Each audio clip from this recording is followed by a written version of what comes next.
myself out. I am afraid of. I'm terrified and paralyzed by. I am deathly afraid of.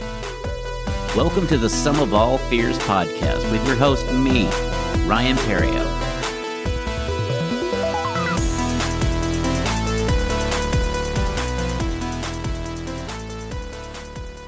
Hello, and welcome to the Sum of All Fears podcast. I'm your host, Ryan Perrio. This week, my guest is entrepreneur and coach Stacey Molengraaf. Stacey is a coach out in the Toronto, Canada area. We had a great conversation. She's really cool. She's such a free spirit and fun to talk to. And we just talk about her life as a coach and what led her to be a coach, and as well as working in the entrepreneur space. And in this episode, we talk about being an entrepreneur, authenticity, and then we get into her fear of rejection, which she constantly battles with every day. And it's a really cool interview. So let's get into that interview right now with Stacey Molengraaf. All right, my guest this week is life coach Stacey Molengraaf of launchcoach.ca, I believe is the website, as well as her Instagram. So what made you, I guess, Stacey, get into coaching?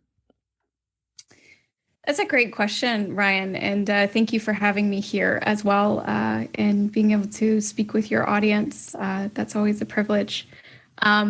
So what got me into coaching was really my own life journey, and I was really interested in the coaching philosophy that we are all whole, capable, wonderful people, and we're just looking for that support to reach the next level. And so that's really what pulled me into coaching, was how can we be there and support each other as we rise up to our full potential in this lifetime. Okay.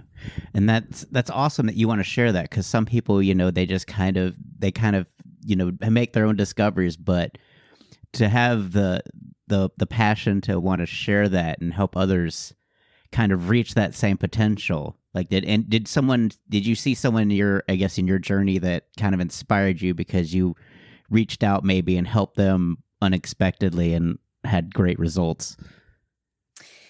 Yeah, there was two things that really happened in my business that I built before becoming a coach. I had a coach myself. I had a business coach that was actually my aunt. She saw that I was struggling with how do you move into the world of entrepreneurialism. And so she took me under her wing and coached me. And that was a tremendous shift in my journey in learning how to not only be an entrepreneur, but be a leader. And when I learned how to lead in this different way, so instead of, kind of the carrot stick and just trying to motivate people through punishment, well, not really punishment, but through discipline, it was like, that's just not me. And so she really helped me learn how to motivate people through being a role model, through being a coach, through standing behind people and inspiring them to reach for that next level. And as I learned to do that as a manager and a business owner, then I was like, oh, that's what I want to do.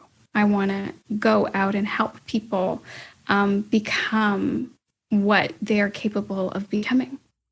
That's amazing. And to have it so close to home, so it's like almost a family business, but it's your own family business. Each of you have your own separate family businesses, but intertwined like that. That's got to be really comforting to be able to maybe lean on that and have somebody that you can, I guess, turn to whenever you have questions and stuff, to have that kind of mentor, familiar family and mentor at the same time. Absolutely. It was certainly a blessing. Okay. So how long have you been doing the coaching? Well, I've been coaching for about 3 years. I started just when I sold my business, I started coaching. Some of my staff decided to then go on and start their own businesses. So I started coaching in that arena.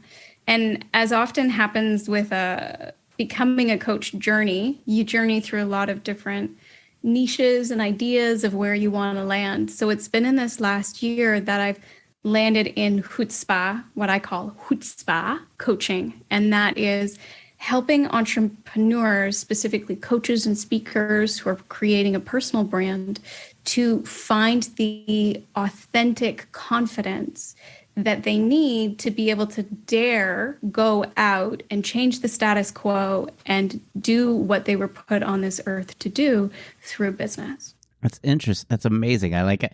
I like the name is hard to pronounce, but I get the idea. That's such a cool idea to get to authenticity, because that's such a again, as a comic, that's what we strive for in material is that authentic confidence of accepting you with your flaws and everything else, rather than to pretend that you live this extravagant lifestyle. Like, I feel like that was the old way of coaching and stuff like that. It was like, like the Robin Leach, where they pull up in fast sports cars and stuff. Are you ready to change lives? And I like the idea, like even Up in the Air, the movie Up in the Air, where George Clooney's like, "This is your backpack." Like, that's all changed. It's not a shtick anymore. It's like you sell yourself. It's become like the 2020s idea of entrepreneurship. It's not what kind of product you're giving. It's who you are as the seller of that product that people are buying into.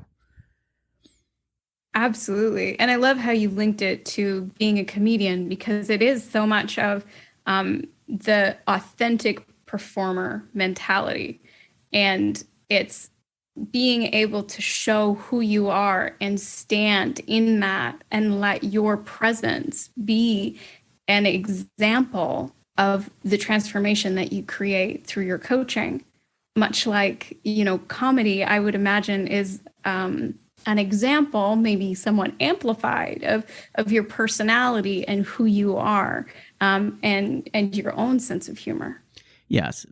But it's for me, it was such a difficult journey, because you have this, I guess it's hard to, like you said, the authentic confidence. It's hard to be, by school and every other, measure of life. Sometimes you're just not given the opportunity to be confident. You're kind of given ideas of what confidence is, but no one really explains what confidence should be. And so everybody has, it's like the magazine article of confidence. It's, the women have, the body, this is the desirable body and stuff like that.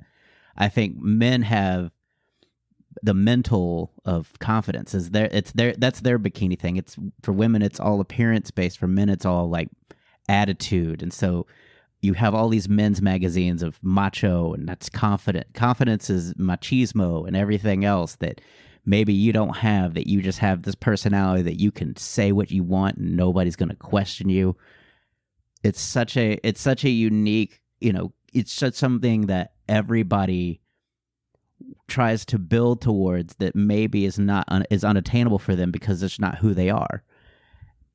Absolutely. And I would call that in business terms, I call it building a false business. But I think what you're talking about there too is building false confidence. It's like, let me build this self that looks like the societal standard, and then I'll hang my confidence on that. And don't get me wrong. I mean, that takes cojones too, to do that. But I think it takes more chutzpah, it takes more confidence to walk into the world as you truly are and risk people rejecting or putting down the authentic version of you. That takes way more confidence. And at the same time, when you do it, you become so much more magnetic. Yeah. As I progress through stand-up, like I feel like people have I don't feel like I've changed, but I feel people have connected with me more, like lately in comedy, as I progressed and gotten better, and I guess in a way found my own authentic confidence, which is just, accepting, instead of, trying to hide your flaws, just expose and embrace embrace the uncool. I call it, when you start comedy, you pretend to be cool. Like you're finally the cool guy in school and everybody gets to listen to you, and you kind of spout your own version of cool. Like, yeah, I dated girls, and authentic you is, I haven't been on a date in 5 years. And it's, instead of projecting it and you just talk about the honesty of not being able to date for 5 years, I think it's way more engaging and relatable than this false bravado of you're dating all the time and living this life that you really aren't, and you're just trying to be funny off of something that's not true. And so now you're building lies upon lies, and at some point, the suspension of disbelief is, going to catch up with you. You might get some laughs here and there, but people are going to see you and form an opinion of you. And if you keep trying to escape that opinion, they're going to know that's exactly what we thought. And it just gets uncomfortable because they know it's not true. And then you start to waver, and it's like a stewardess, you see in a stewardess on an airline panicking. Like, you see that, and you maybe not the other passengers see it, but you saw it. Now everybody is like tense. That's what it's like. Yeah. I think that you speak to such a truth there that, when we're so busy and we're putting so much energy into creating this false self that can seem really confident and really awesome, and, oh, wouldn't people love that? It's like, it's almost like that false self you've created is standing in front of you, and then you can't actually reach your audience. You can't actually have or create these moments, as you said, of relatability or connection. And I mean, I'm not a comic, but I would imagine that when I feel connected to you and I can relate to what you're saying, and you're speaking things that I go, oh man, I wouldn't dare speak that, but I know it's truth because I'm also a human that goes through really embarrassing stuff, that then I just feel so much more comfortable to engage and to laugh and to be in that experience with you. So how did you come up with Chutzpah? Where does that come from? Yeah, it's a great question. So Chutzpah is actually a Yiddish word. But when I grew up, it's what my dad always said to me. So I was this very strange kid, and I mean that in the most adoring way. I was a kid that sat out on a rock in front of our house, and I would sing to birds and trees and our neighbors as they passed by. And even though like other kids my age were like, that's a strange thing that you do, Stacey, I was like, I don't care. This is me. I love it. And I would just sing louder. And so my dad, he would say to me, Stacey, you have a lot of chutzpah. And it wasn't until, just a few years ago that I finally looked up, what does chutzpah mean? And after going through the journey of entrepreneurism and going through my own personal journey of learning to come back to that part of me, I was like, oh, that's what I'm called to do, is be a chutzpah coach. Because chutzpah is a confidence that borders on audacity.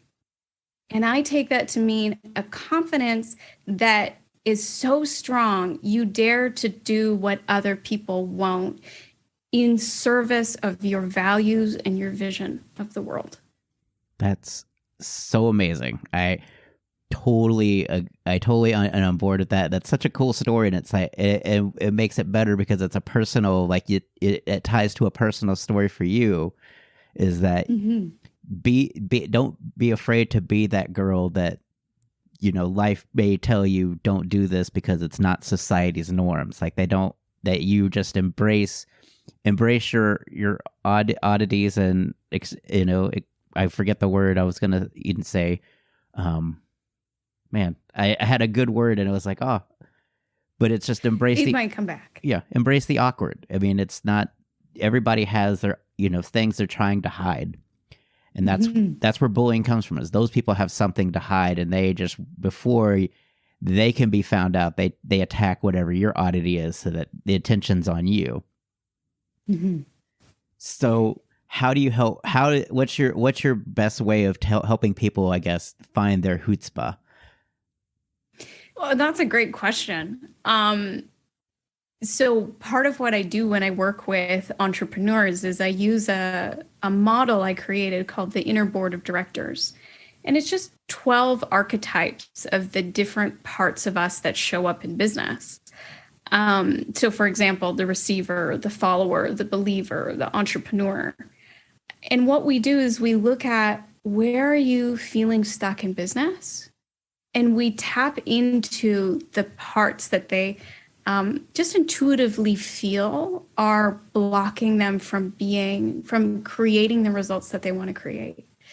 And what we do is we create this healing experience, this kind of course correcting experience, where usually what happened is we had some version of our false self come out and say, oh, somebody kind of told you it wasn't okay to receive that much, or it wasn't okay to trust the community and to follow through. And so we kind of created this block inside of ourselves, in our body, somatically, through our emotions, through our mind and our thoughts. And that block is then what is stopping us from creating the results that we want. It's trying to keep us safe. So we go in, we work with the body, we work with the emotions, and we say, how can I come in and love this part of me? How can I give it this experience of utter acceptance and utter witnessing from myself? And when we do that, amazing things happen.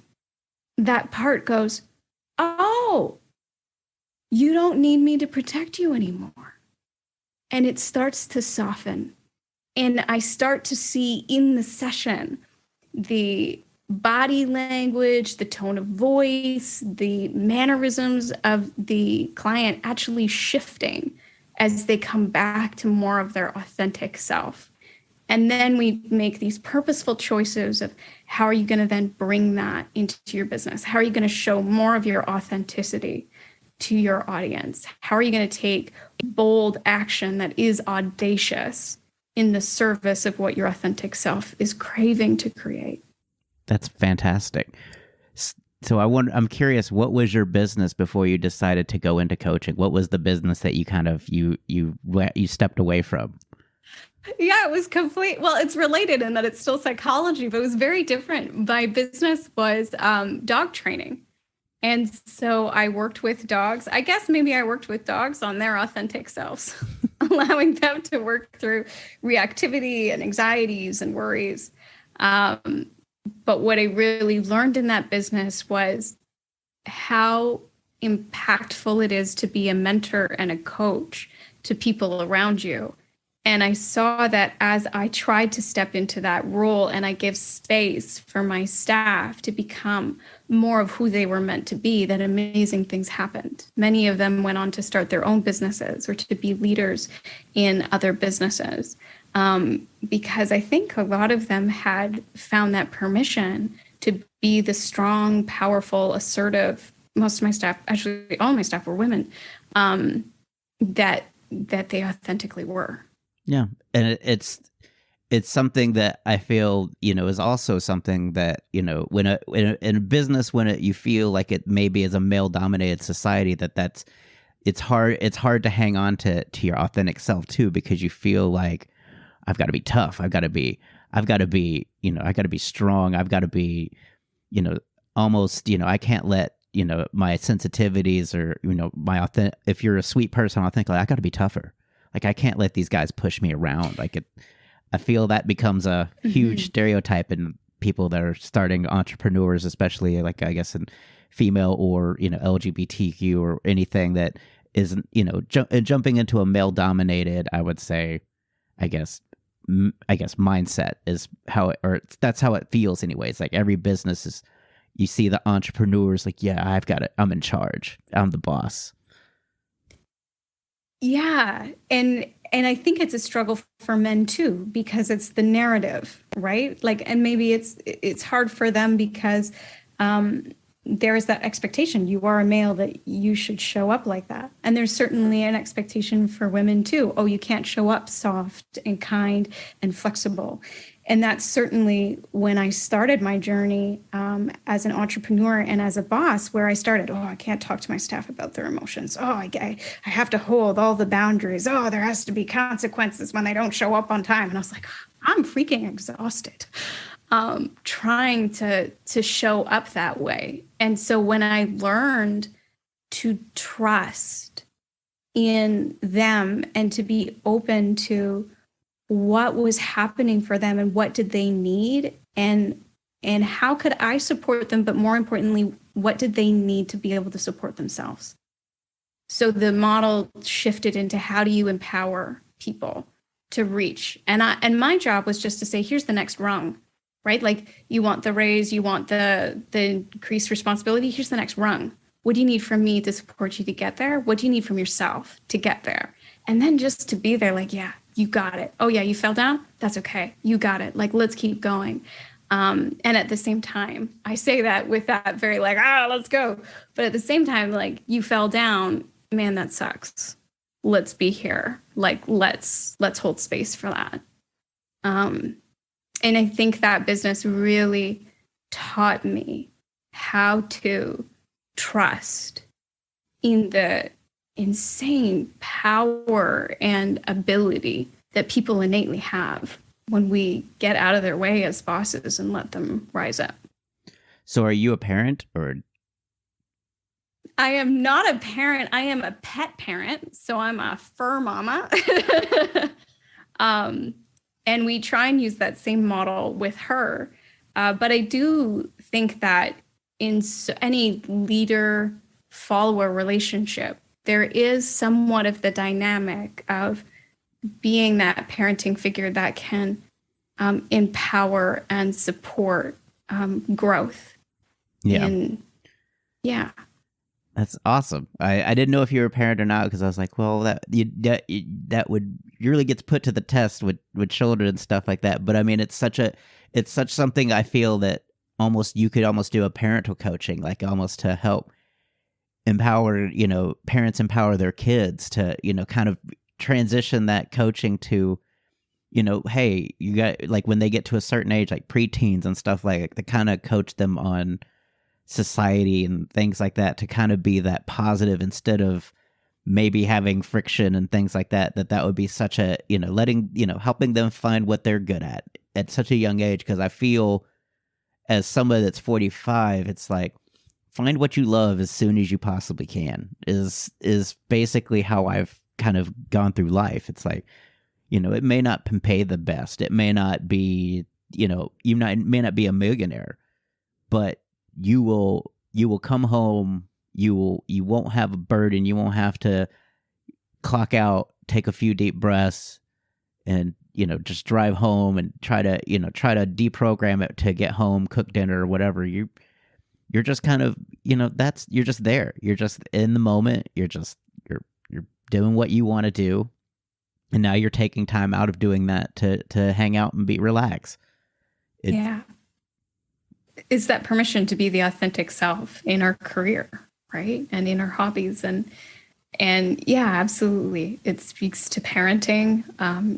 I think that it speaks to any kind of relationship, because we can focus on being the same with our partners and our friends and our spouses. And I absolutely agree. Where it gets tested the most and where it is just the most freaking challenging is parenting. Well, yeah, because you're starting to deal with another person that you've raised, but at the same time now they've had information input that's not from you, that could possibly pose as a challenge to what you've always, stressed. And it's just being able to have the authentic moment instead of saying, I said so, to have that authentic moment of, hey, when I was your age, and, you'll have the, well, I'm not, it's different now. Yes, it is. But all the stressors and everything else, the peer pressures, everything else is timeless. There's peer pressure, going back to when school started, of being, there's peer pressures even in adult life of just following the norms. Don't look at that person. Don't bag your groceries, don't dawdle. Yeah.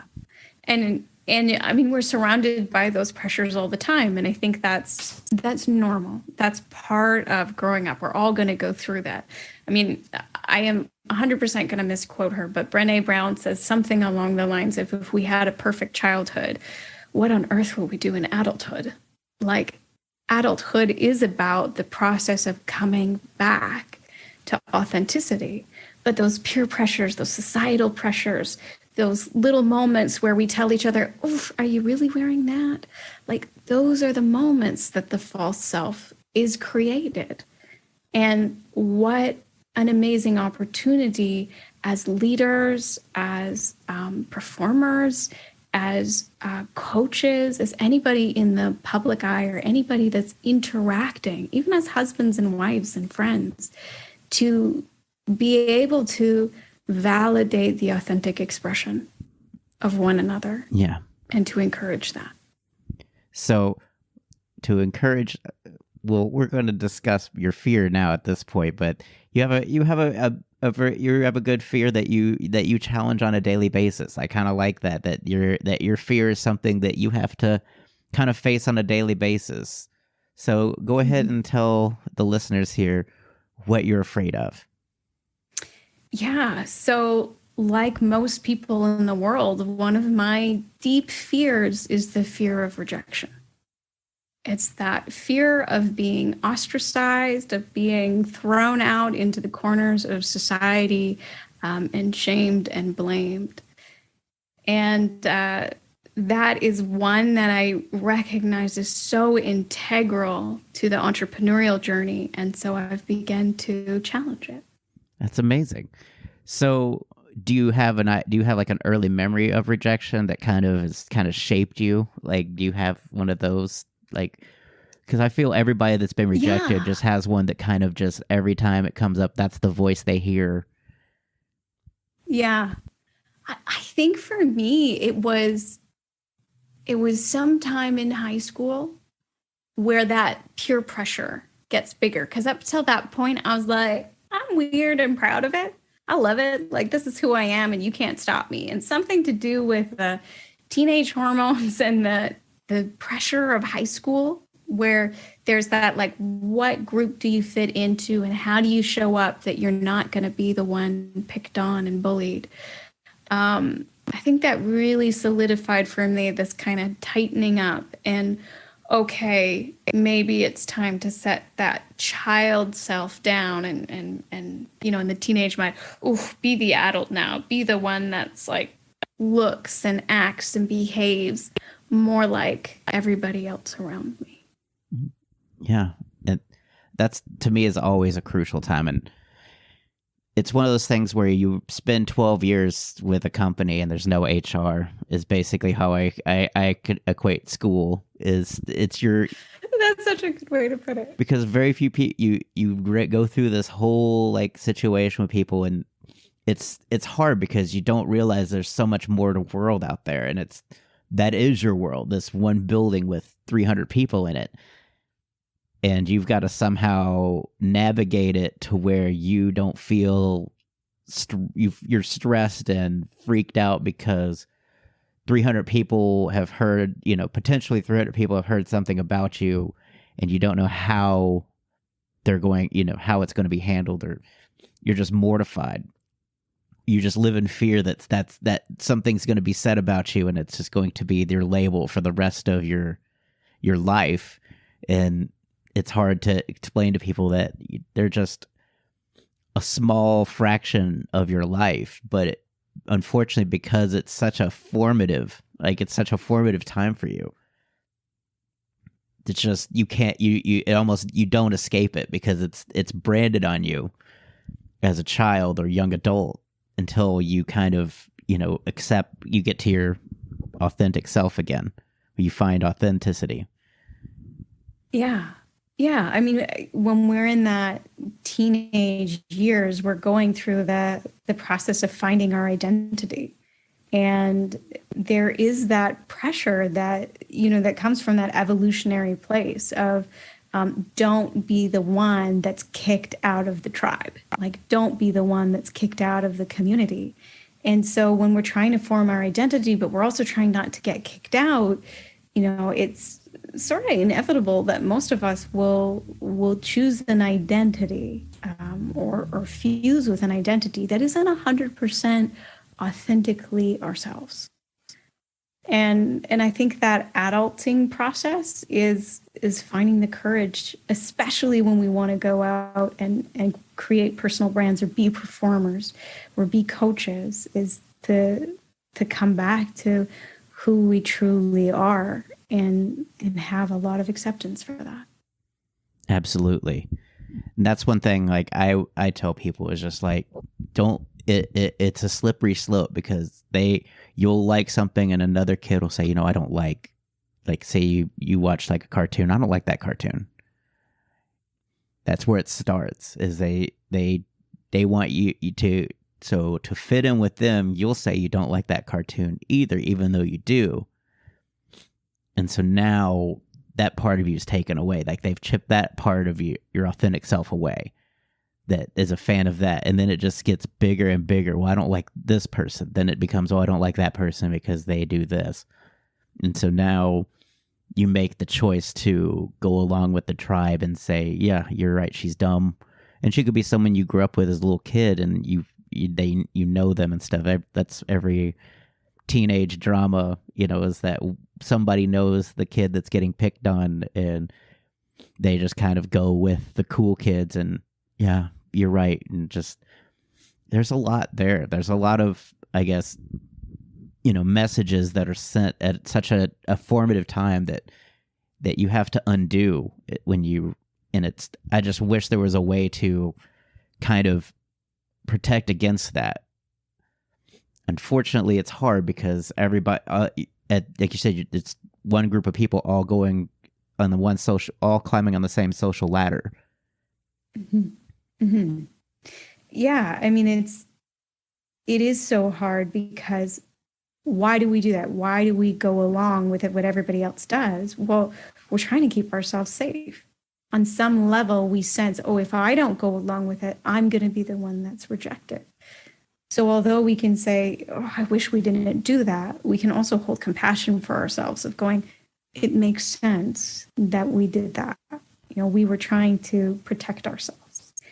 And I think the really important thing is that at some point we have conversations with ourselves, or we have interactions with others that help us heal those pieces, that help us come back and say, what was the part of you that got covered up?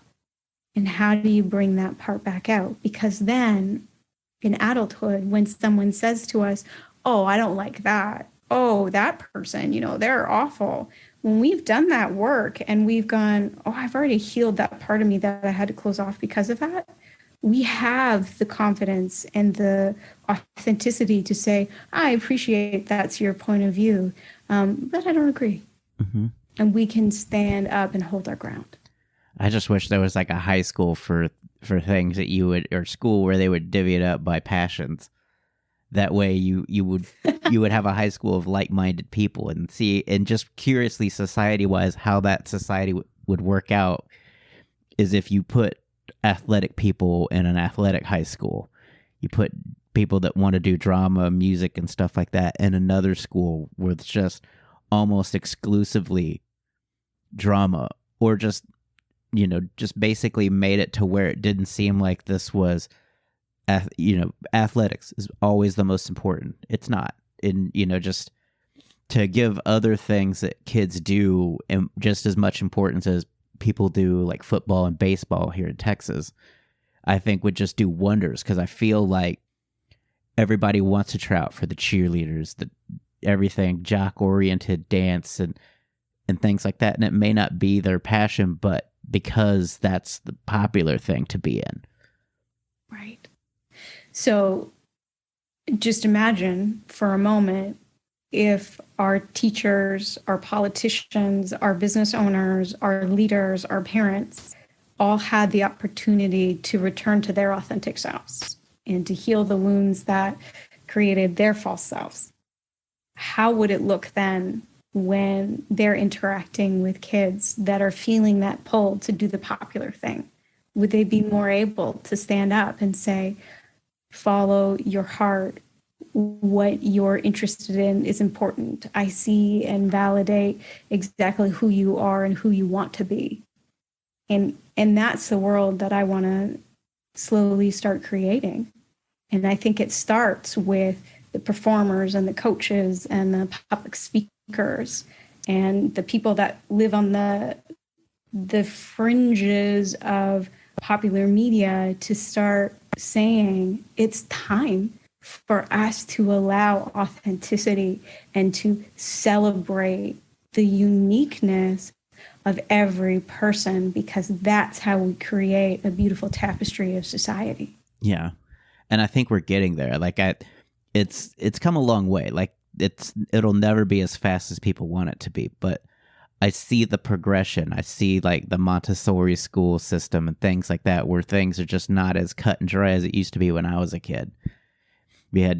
You have all kinds of different ways of learning. Kids have so much access to knowledge, and there's so much knowledge out on the web and everything else. Like your phone is an amazing source of knowledge now, that where I don't even know how you could teach a class when everybody could just go and Google it and say, well, actually, as of 2019, your book is off, out of date. Like, how do you combat that as a teacher? And how do you embrace that? How do you embrace that authenticity and don't have him just laughed at in the class, or being, or in trouble because he gets the class in trouble for, using his phone, and then everybody looks at him as, oh, he's the guy that got our phones taken away.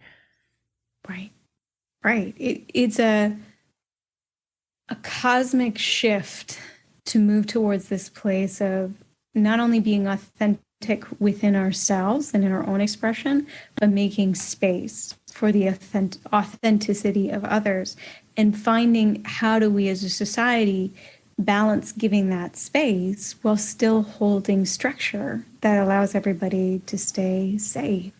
So how can we, as teachers, as facilitators, appreciate the intention of the child in that moment, and appreciate the authentic brilliance and resourcefulness that they're coming with, and then at the same time redirect to bring the lesson to continuing, so we don't just go into mass chaos of everybody Googling everything for the next 30 minutes. Yeah, because it's just it just is it's easy, and it's an addiction, and I totally get that. Like, and again, it goes back to that, that fear of rejection is to speak out, to be the person, the voice that may have some dissension in what society has.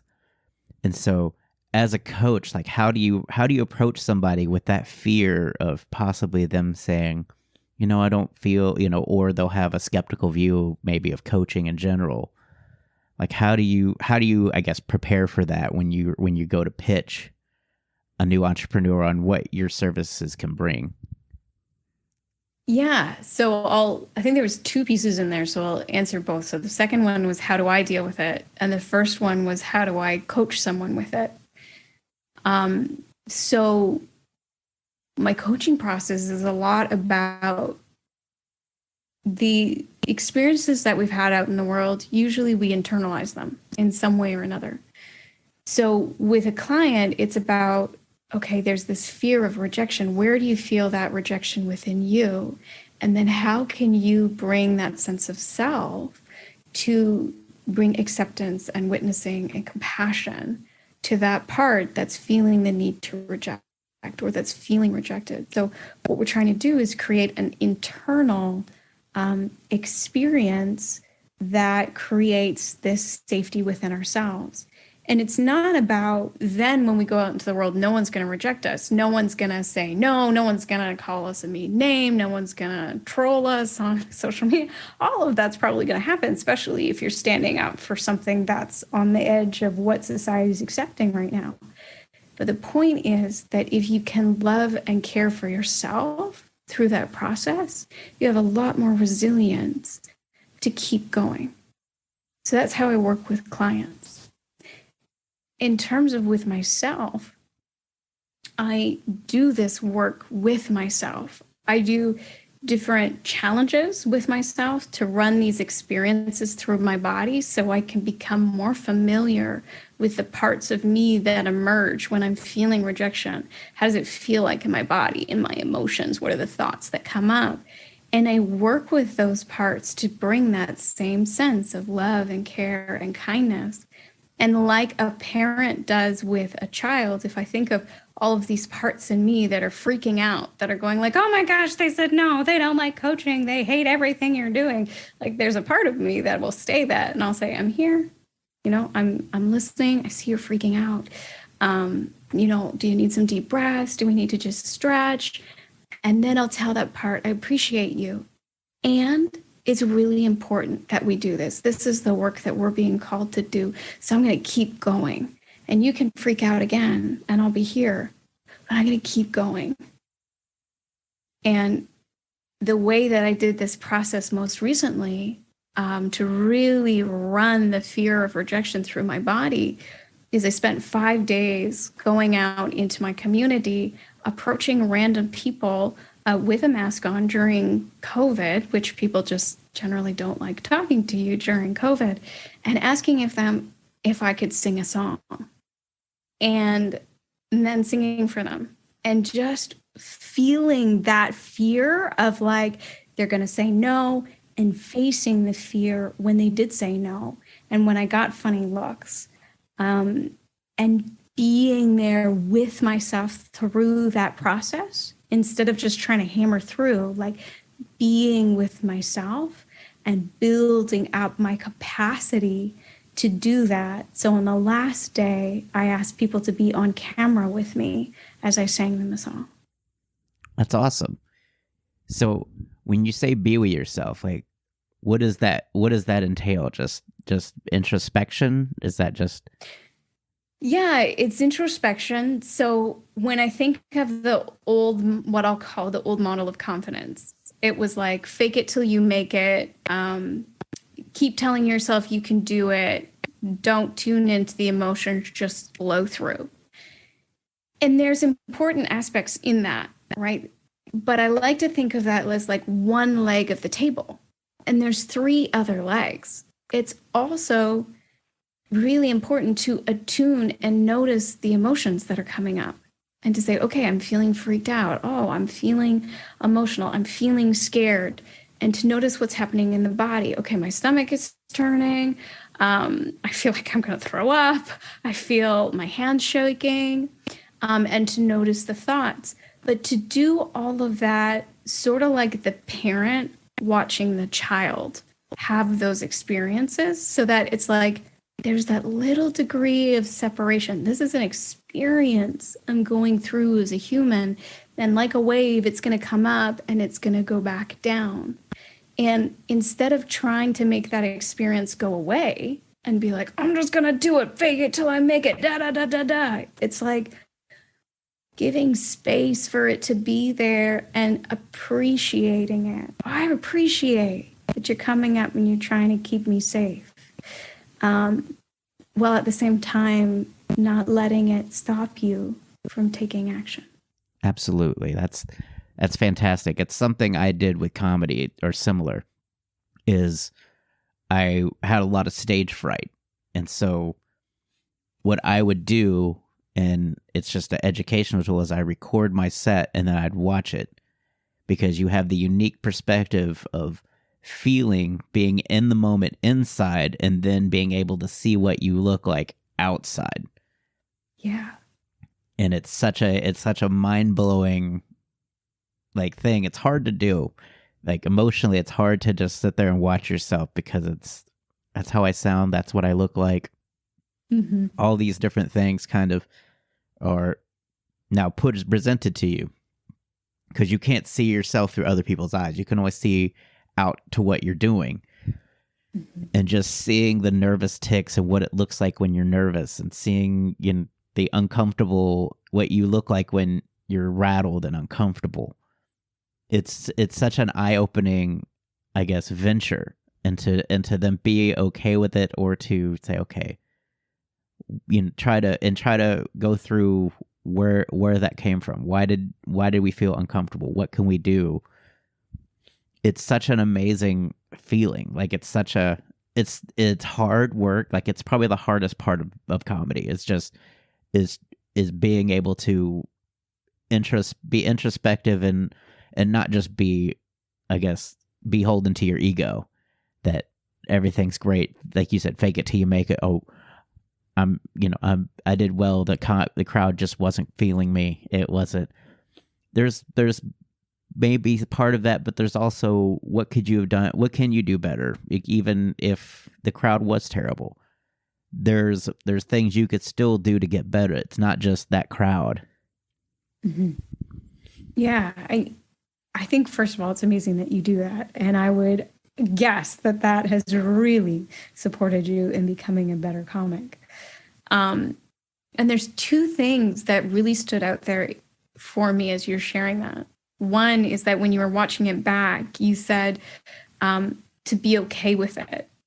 And I really relate that to like acceptance. It's okay that these emotions, that these tics, that it didn't land the way that you wanted to land. Because if you're not okay with it, you're going to burn out real quick and not be able to have that introspection. So you've got to build that capacity for acceptance.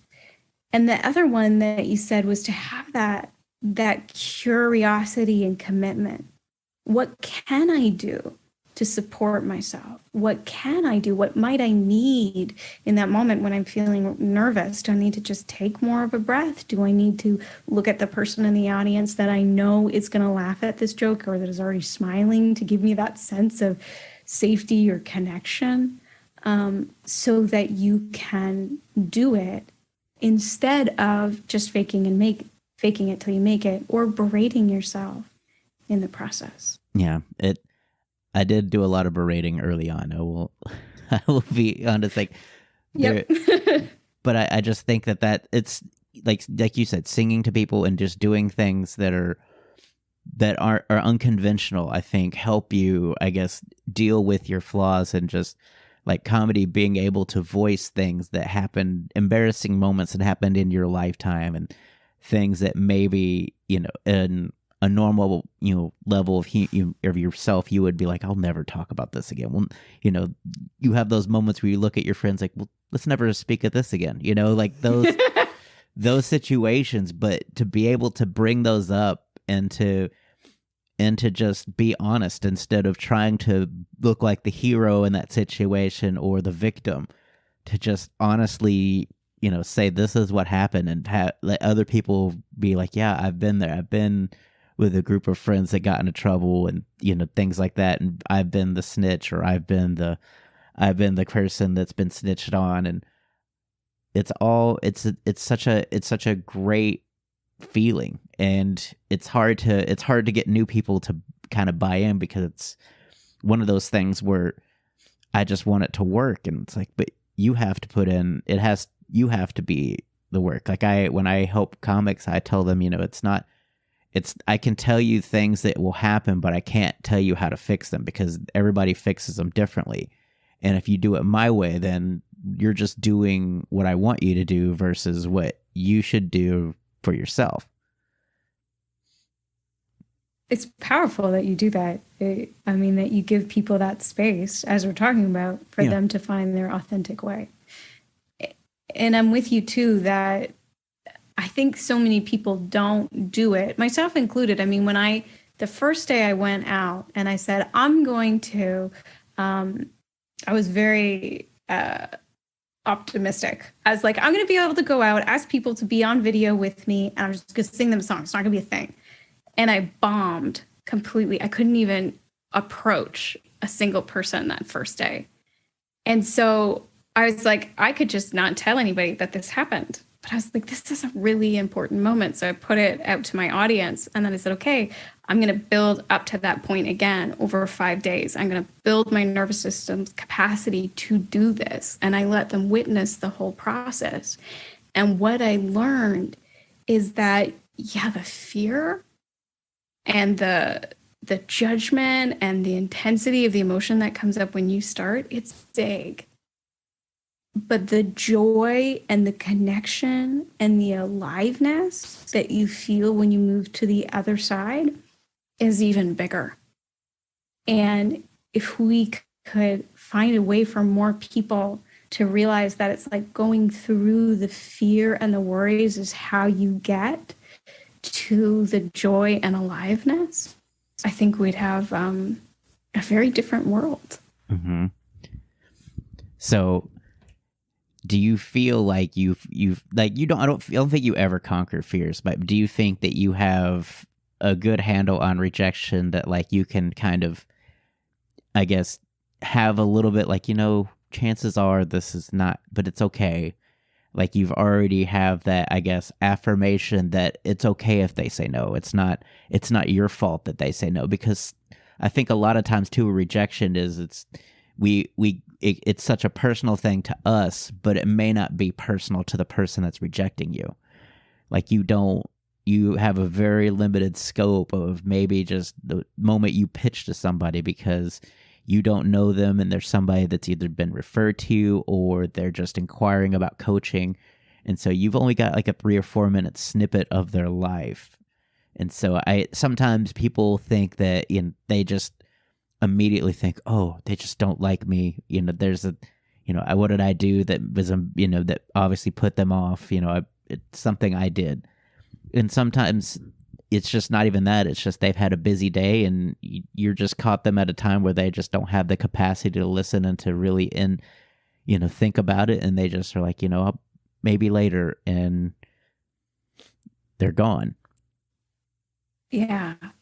Well, I don't think that a fear of rejection, I will have ever conquered it. Mm-hmm. But I do feel I have a lot more space to move in it now. I'm a lot more able to put myself in places where I can be rejected. And along the lines of you saying, sometimes we think it's about ourselves. I had a really big epiphany on the 3rd day of the challenge, because I walked around and I asked people if I could give them a rose, and then I would sing them a song. And I did that kind of as like, I'll warm up by asking if they'll take a rose. And then they'll be like, oh, you gave me a rose. That's so nice. They'll say yes to me singing. And to my utter shock, people said no to the rose. And I was like, it's a rose. And in my mind, like I'm thinking like, nobody's going to say no to like just a nice flower from a stranger. And I realized that the saying no to the rose, when I so often think when someone says no to my coaching program or no to my masterminds or my different programs, it's like, oh, it's all about me. I'm like, no, people can say no to a rose. That's a really simple, easy thing to say yes to. And so it's not about me. It's about they're busy, or they don't like roses, or maybe they're allergic to roses, or maybe they don't want to get pricked because I tried to give one to a lady that was running. And afterwards, I'm like, yeah, she probably doesn't want to run with a rose, Stacey. That makes a lot of sense. Mm-hmm. And so there was that epiphany of it's not about me, and people saying no to what you offer, or people not laughing to a joke you tell, like I'm sure in your world too, doesn't mean it's not a good offer or it's not a good joke. It just means it doesn't land for them at this moment in time. Yeah, that's amazing. Well, I appreciate you for doing this, Stacey. Where can people find you on social media if they're looking for coaching or any, just to follow? Because I know a lot of coaches love to follow other coaches and stuff like that to maybe get insight on maybe something they could do better themselves. Absolutely. There's a few places to follow me on Instagram at Coach Launch. And I also I just opened my TikTok. So all my challenges are going to be on there, and that'll just be Stacey.Molengraaf, and same on Facebook. They can add me there. And I've got a new challenge coming up this month working with my followers. So it will be interesting to go out and play with that as well. Well, I thank you again for doing this, Stacey. Yeah, thank you so much, Ryan. I really appreciate it. So that was Stacey. What an amazing conversation. I enjoyed that thoroughly, just having kind of a copacetic conversation about life growing up and authenticity and things that when you look at it in retrospect, you just wonder why. Check out Stacey at launchcoach.ca as well as Instagram at Stacey Molengraaf and Facebook. Also, check out her TikToks where she constantly battles her fear of rejection by challenging herself to do more. It's a really fun concept. I enjoyed some of those TikToks. I watched them myself. So please take some time to check out Stacey, especially if you're in the Canada area, like in Toronto and things like that. She's an amazing coach. She probably can help you even if you're not close by. She can probably get on Zoom, have a really fun conversation with you, and really inspiring. Thanks again for everyone who listens to this podcast. If you like what you hear, leave a review. I love to see some more 5-star reviews in my review bin there. If you have some suggestions for the show, email me at somefearfans@gmail.com. This last week, I was working at the Dallas Comedy Club with David Nihill. It was a great time. I got to host instead of feature. I worked with Paul Verghese as well as with the feature, so we had a great time just chatting and hanging out.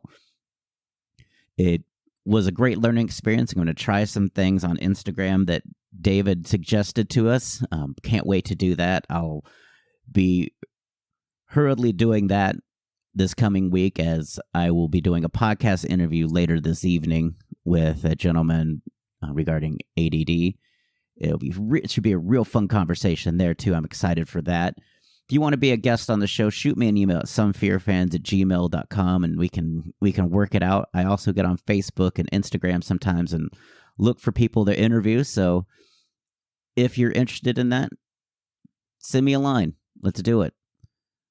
Thank you guys again for listening. It's a great week. Next week is going to be Easter, I believe. So that holiday kind of just moves around. And so hopefully, we'll have a fun time. I can't wait. And so thanks again for everyone that listens, and I hope you have a great week, and thanks for listening to the Sum of All Fears podcast. And now some thank yous for the folks that make this show possible. Thanks to Barry Whitewater for my art and graphics. You can follow him on Instagram at bwhiteh2o. Get it? H2O like water. You can also follow him on Facebook, Music. A huge thank you to Gunnar Olsen for the wonderful music provided for this podcast. You can follow him on Instagram at gunbuns, that's GUNBUNS, as well as his website, gunnarolsen.net. Check out some of the samples that he has recorded. They're amazing. He's an amazing percussionist. If you want to follow the show, we've got a Facebook group, Sum of All Fears. Instagram, Twitter, you can find us at Some Fear Fans. If you have some feedback for the show, email me at somefearfans, SOMEFEARFANS @gmail.com. I'll be happy to take those into consideration. Also, if you'd like to be a guest, email me at somefearfans@gmail.com. We can try to iron out some details and get that settled in. Give us some feedback. If on Apple, Google, Spotify, or wherever you listen to podcasts, leave a review. It makes the show bigger, and it's not going anywhere. I'm going to record as many shows as I possibly can. If you want to follow me on social media, I am at Ryan Perrio. It's RyanPerrio on all social media platforms. You can follow me there, and you can check me out at ryanperrio.com, my website. I'll try to list upcoming shows there as well. It's been kind of spotty because as soon as I set it up, that's when the pandemic happened, and everything's kind of just in a holding pattern. Thanks again for listening to the Sum of All Fears podcast. Next week, we'll have another guest with another fear. Thanks for listening.